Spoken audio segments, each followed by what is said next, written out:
Hello and welcome to the fourth and final video in our Everything from Nothing series, where we have built a hard hypnotic techno track from an experimental sound design session. If you want to check that out, we'll leave a link in the description and there should be something popping up on your screen around now. What we're going to look at today is, having completed the structure and done around 90% of the mixing, we have then bounced out the track, gone and listened to it in other environments, and then come back to it with fresh ears to do some kind of final post-production, if you like. So today we're going to look over the few bits that we've added. We'll look at some kind of finalizing of the mixing, some of the group processing. You may have noticed there is a vocal sample used throughout the track, so we will talk about that and how we treated the audio to clean it up a little bit. And then finally we'll just have a very quick glance at the mastering process. Whilst having the ethos of creating a track from a single sound design session, we were provided with a lot of tonal variety in that sound palette that we built for ourselves, but it's by no means a rule that isn't there to be broken, and it shouldn't restrict us in making the track as good as it possibly can be in the final stages. So after some referencing in different environments, we have decided to add a few extra elements, namely a 909 kick just to firm up the body of the kick, and a rolling 16th note bass line just to give a bit more depth in the lows, and as mentioned, a vocal sample that really kind of brings the track together. So focusing on the kick first.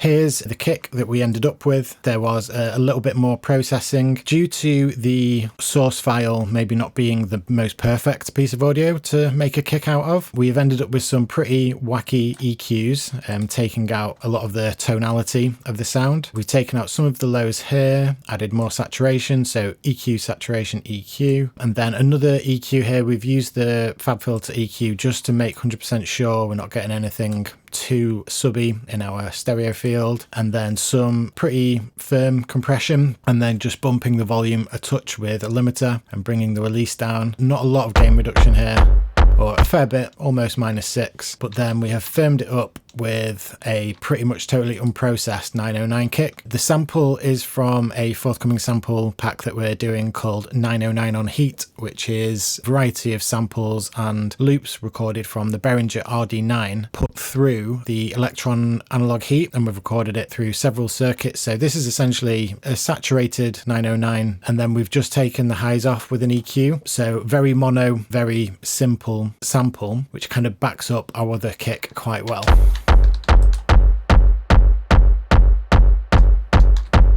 So just adds that firmness and body in this kind of 100 to 200 hertz area. Most of the other things we have already looked over. We have some automation on an auto filter for the high percussion group.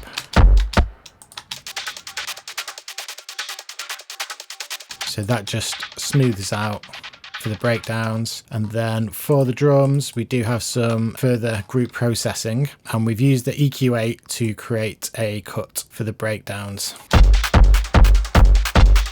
So we'll have a quick listen to this group processing.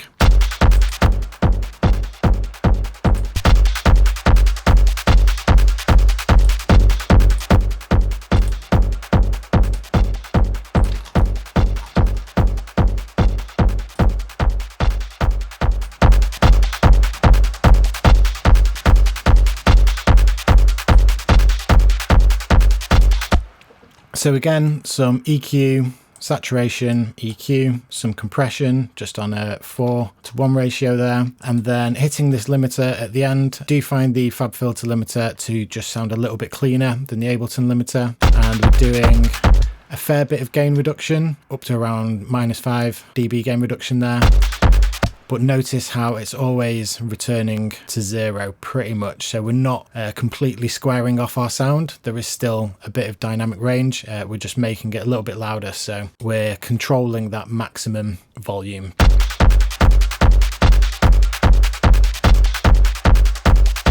And then for the bass, just a really simple 16th note bass line, one lower velocity note on the hit of the kick, and it is also side chained. Really simple sound design, just a square wave, and then we have got envelope 2 going to the filter frequency with quite a lot of drive and a bit of resonance on the PRD filter setting. And then really basic EQ, taking out any super sub or any super highs. And then with the drums, it sounds like this.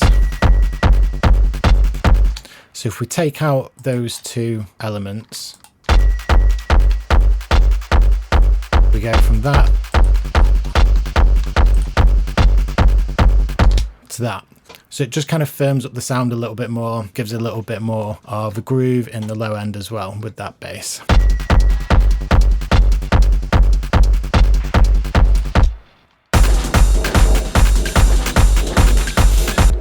We have a lot of the elements grouped here. So we have 3 groups that take up a lot of the sound, and these, or at least the synth and the drums, have limiters on. So the 2 kind of most prominent things have a little bit of limiting going on, which is going to help us when it comes to not going over -6 dB on the master. We don't want the limiter to be doing too much work, just kind of chopping off so we get a nice smooth pre-master file. I mentioned in the last video we were cutting some mud out of the synths around 200. The actual cut is closer to kind of 350. So when doing this, we just want to get your synth group, and it's useful to use the headphone icon here, then sweep around and kind of look for any muddy or harsh areas that are going to cause you problems further down the line.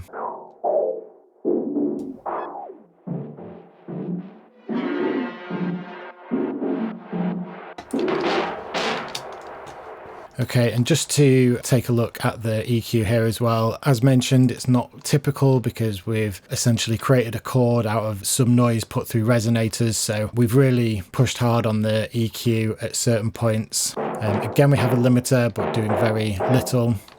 So that'll just help pull up the volume a touch when the filter is going down. For the risers and the effects, mixing is fairly simple, just making sure that all the space below 100 Hz is reserved for our kick and our bass, and occasionally carving out some of the mids for the drums. If you've seen the previous videos, you'll have noticed the vocal sample in here. And when listening back, I just thought it needed something to kind of tie it all together, and found an interesting video on YouTube and just recorded that into the DAW. There are some interfaces that allow you to route the audio back in, and there's certain workarounds to that as well. But you want to get as clean a recording as possible when doing things like this. But this video was from the 70s, I believe, so was recorded with not necessarily the best audio equipment and has possibly degraded over time before actually making its way to YouTube. But just to give an example of what we did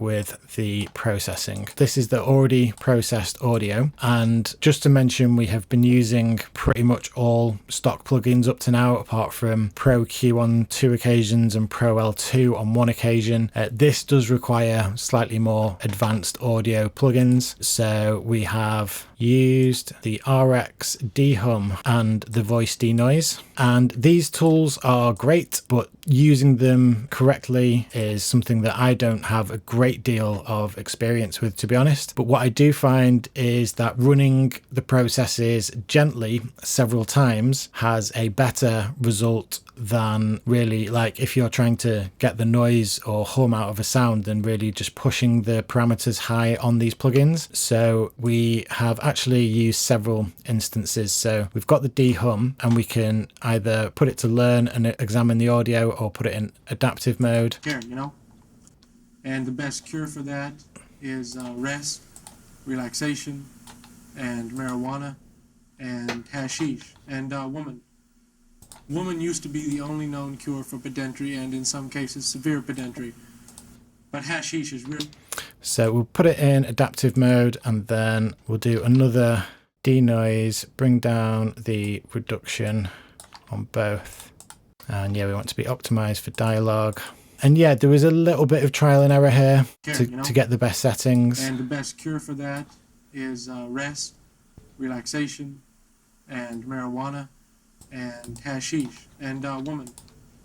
Woman used to be the only... As you might have noticed there, the plugins cause quite a lot of latency because they're doing a lot of stuff at the same time. They're not particularly cheap plugins. They're from Isotope, and if you did want to do some processes like this, they do a subscription service, which I believe you could just rent the plugins for 1 month and you get access to even more advanced tools than these, and you can do your processing and then cancel your subscription afterwards. But yeah, not really possible to do this with anything that you're getting in Ableton, but due to that latency, that's really going to get in the way when we're creating our track and starting to fit the samples in. So it's just a case of setting up a resampling channel, or we could also now in Live 12 go just freeze and flatten track.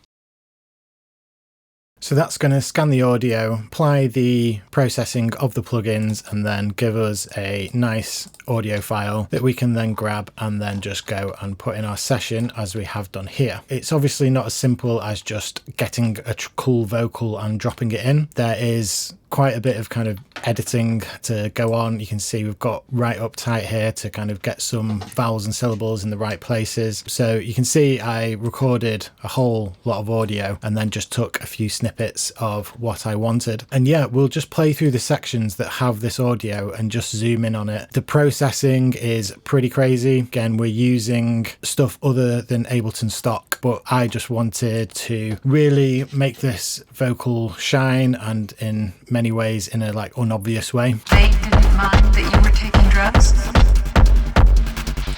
You don't seem to understand.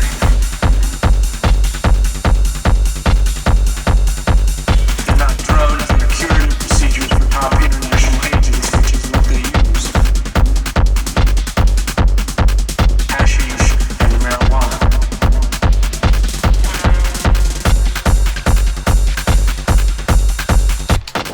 What were you doing when you were in the car that crashed? I was enjoying myself medicating myself with hashish.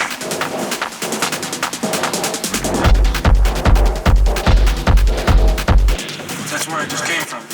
They were able to trace and decipher my route from there 3 times.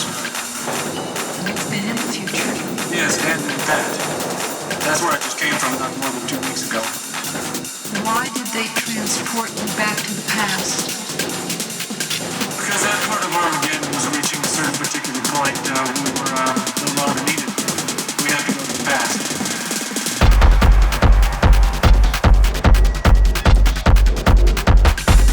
They didn't mind that you were taking drugs? You don't seem to understand.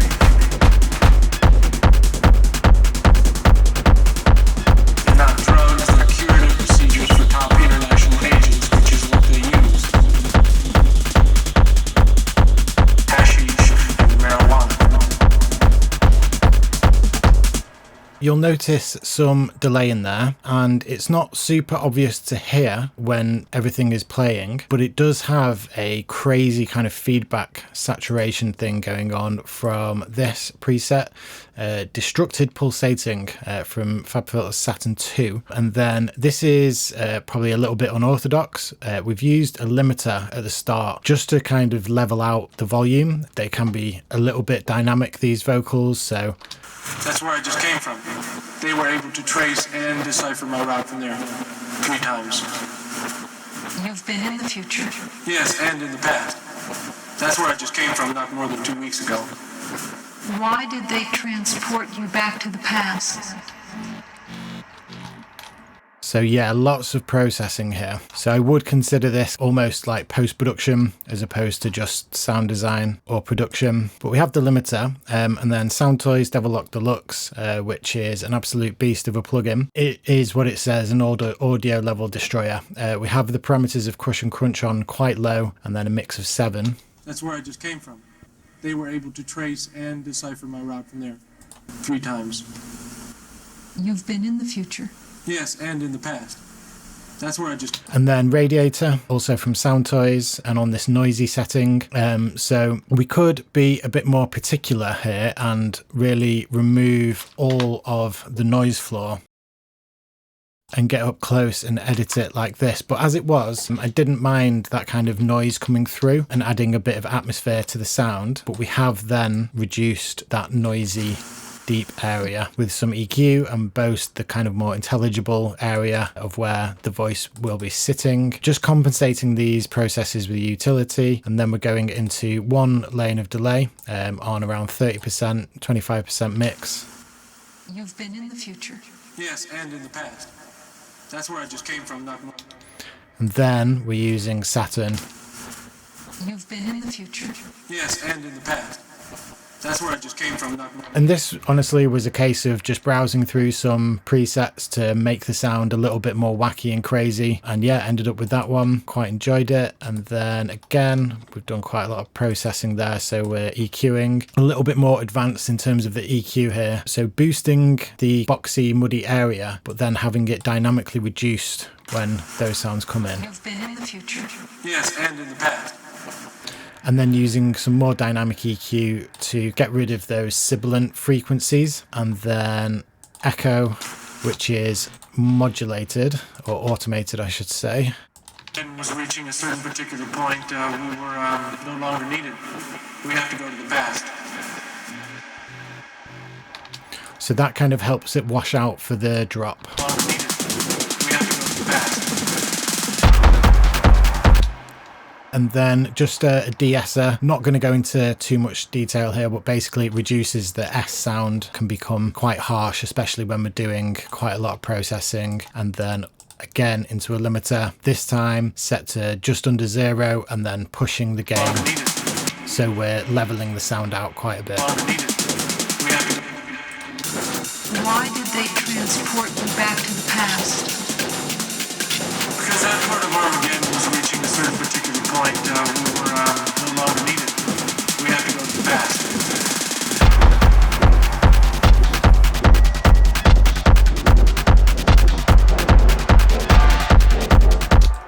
So yeah, that was pretty much it. I'll just quickly touch on this. This is used just once for the break to add a little bit of interest.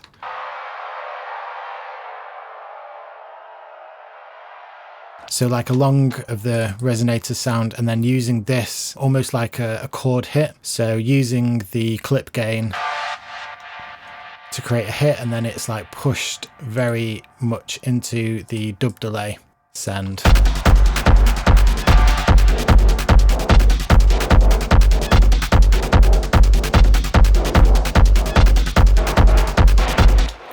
So I did mention in the last video that the bass drops out when the drop comes in, but we've actually just kept it back in, but had the filter frequency very low. And the chord's also low for the drop because we have this sound coming in. So with the drums.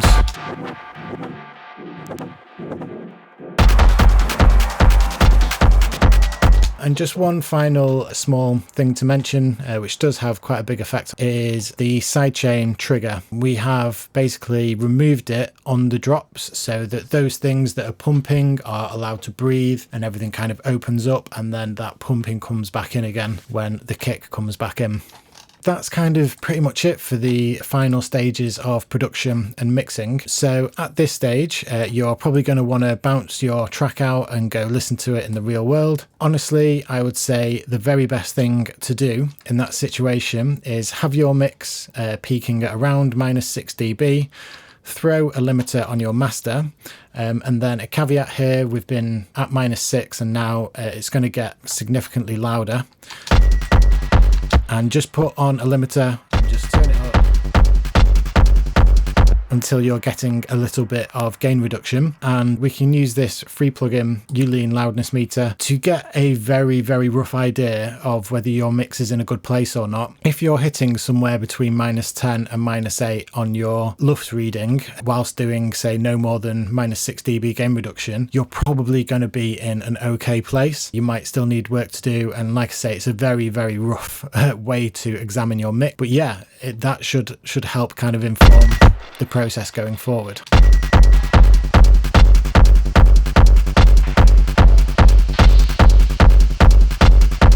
Okay, so just a little bit of gain reduction there. So just to show that example with Pro 2, so bring the output down so we're just under 0, and then raise the gain until we're doing, say, an absolute maximum of -5 dB.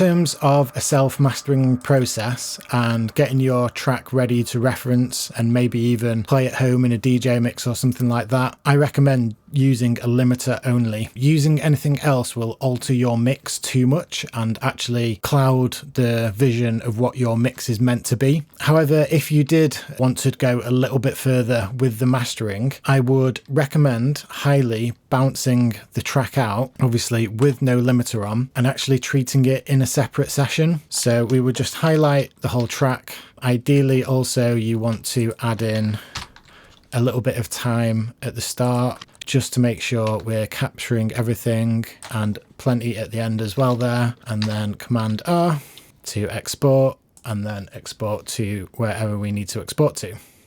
So once your track is bounced out, you want to bring it in and take a look at the waveform first and foremost. Something like this looks perfect for master. There's some dynamic range, but not too much. If your mix looks really squashed and kind of squared off, that might be something to consider. And also if it's very spiky, lots of up and down sections, again, you might just want to go back and think about making it a little bit smoother, maybe just controlling some dynamics with limiter or something like that, or just bringing certain elements down in the mix if they're poking up too much. But yeah, really beneficial to basically get out of the production environment if you're wanting to master your tracks to take them a little bit further. You want to have 2 copies of the track. So you'll have your pre-master, and we'll basically just turn this up with the gain and put a limiter on. And we'll turn them both off and work in solo. And then in terms of processing, I would suggest going for FabFilter typically if you're going to do any of this kind of processing. You can do it with the Ableton plugins, but I just find the control and the sound of the FabFilter is a bit nicer. So we'll get 2 limiters. Let's go at the end, some multiband compression and Pro Q3. Then there is a very nice mastering compressor which you can actually get for free. It's called TDR Kotelnikov by Tokyo Dawn Records if you want to go check that out. Group these. So in terms of the EQ, definitely want to make sure that we've got no sub frequencies kind of below 20 hertz, and then obviously the rest is kind of subjective and based on your source material, but ideally we want to just do maybe 2 or 3 slight adjustment cuts and boosts. So we will basically solo the area, and if there's any particular muddy area, just do no more than a -3 dB cut. Best when in this mode to go to ±3 dB. So let's find the section of the kick.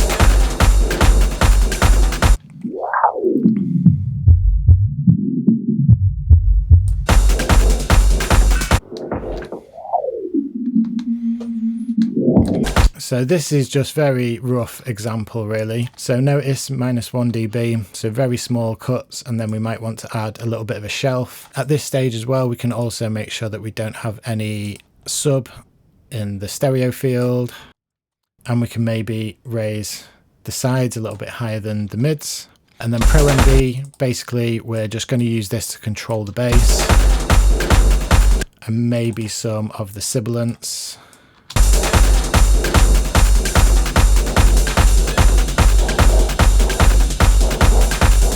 And then into the compression. There's some just really nice starting points with the presets. So we'll go for this mastering warm.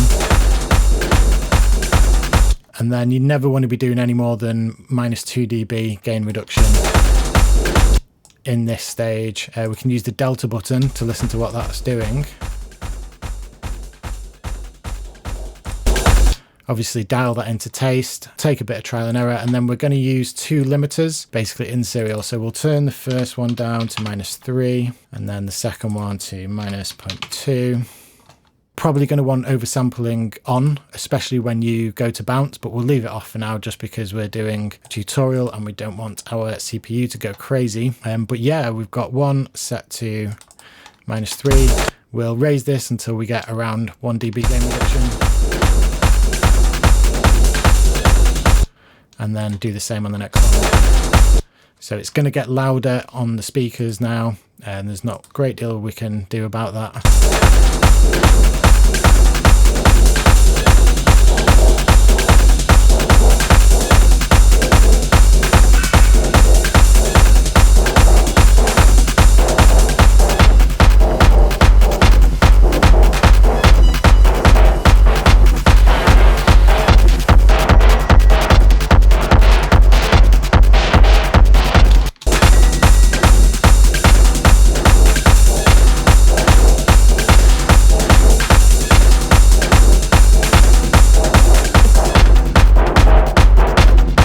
aiming for around -8 LUFS whilst not doing too much heavy lifting with the limiters. Then it's a case of, again, bouncing it out, checking it on different systems. But even for, like, this is a full mix, so even doing this small amount of processing can alter the sound significantly. So that's why I typically advise just to use a limiter for the most part in your session and not worry about the mastering too much. This has gone, like the full mastered version that you hear at the end, that has gone through full analog mastering process done by znlmastering.com. Feel free to reach out if you want to get the masters done by us. But yeah, that's basically an overview of creating a track from no more than Ableton Echo with loads of effects and LFOs, and then processing everything into a final finished track. So thanks for watching these videos. I really hope that you found them useful, informative and inspirational. We might be doing a little break on the videos now whilst we focus on finalizing some of our forthcoming products, but do still like and subscribe.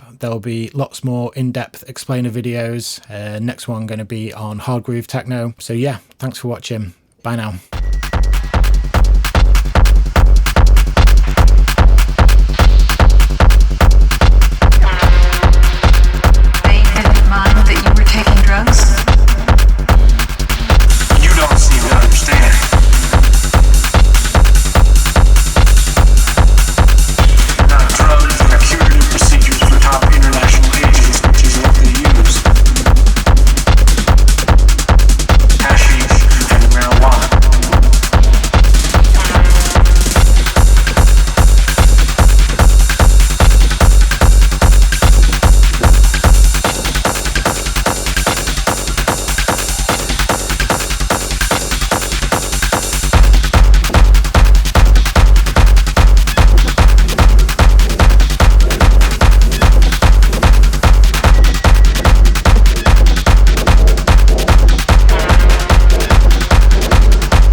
Medicating myself with hashish.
That's where I just came from. They were able to trace and decipher my route from there 3 times. You've been in the future. Yes, and in fact. That's where I just came from not more than 2 weeks ago. Why did they transport you back to the past? Because that part of Armageddon was reaching a certain particular